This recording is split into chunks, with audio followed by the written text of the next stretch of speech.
کہ دو خاندان ہیں، وہ آپس میں بچوں کی شادی کرنا چاہتے ہیں۔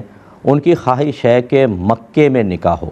اب لڑکے کے ماں باپ ہیں لیکن لڑکی کی صرف والدہ ہے اور کوئی نہیں ہے، تو کیا ان کا سفر کر کے وہاں جانا جائز ہے یا نہیں ہے؟ دیکھیں، بالکل جائز نہیں ہے، کیونکہ نبی کریم صلی اللہ علیہ وسلم نے ارشاد فرمایا، جو عورت اللہ تبارک و تعالیٰ اور اخروی دن پر ایمان رکھتی ہے اس کے لیے جائز نہیں کہ وہ بغیر محرم کے 3 دن کی مسافت کا سفر کرے، محرم یا شوہر کے۔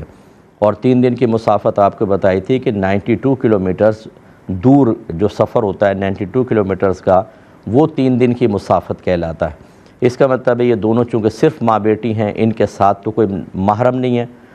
جانب مخالف تو ابھی نامحرم ہے، وہ لڑکا بھی ابھی نامحرم ہے، کیونکہ وہاں جا کر نکاح ہونا ہے، تو لہذا یہ ماں بیٹی بالکل سفر نہیں کر سکتی۔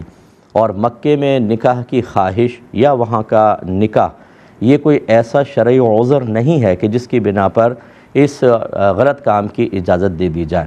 اور میں انتہائی دائرہ ادب میں رہ کے آپ سے گزارش کرتا ہوں اور ایک کویسچن کرتا ہوں کہ آپ مکے میں نکاح کیوں کرنا چاہتے ہیں؟ جواب ہوگا جی برکت کے لیے، تاکہ اللہ تبارک و تعالیٰ کی رحمت نازل ہو۔ بالکل ٹھیک ہے۔ اب اللہ کی رحمت کو ایک ناجائز کام کے ذریعے اس کو وسیلہ بناتے ہوئے حاصل کرنے کی کوشش کرنا، تو کیا وہ رحمت حاصل ہوگی یا نہیں ہوگی؟ اصل مسئلہ یہ ہے، جیسے یہ دونوں ماں بیٹیاں گھر سے باہر قدم نکالیں گی، یہ کوئی شرعی عذر نہیں ہے، تو لہٰذا گناہ گار ہوں گی، اور گناہ کرتے ہوئے جا کر پھر یہ کہنا کہ اللہ تعالیٰ اپنی رحمت عطا فرما، مناسب نہیں ہے، اس لیے یہیں پر رہے، یا پھر کوئی محرم تلاش کریں کہ جیسے ماموں ہیں بچی کے، یا کوئی اور کزن وغیرہ ہوں، جیسے والدہ کا بھتیجا ہے، بھانجا ہے، ان کو ساتھ لیں اور پھر جا کر کریں، تو اس میں پھر کوئی حرج نہیں ہوگا۔ ایک مزید کالر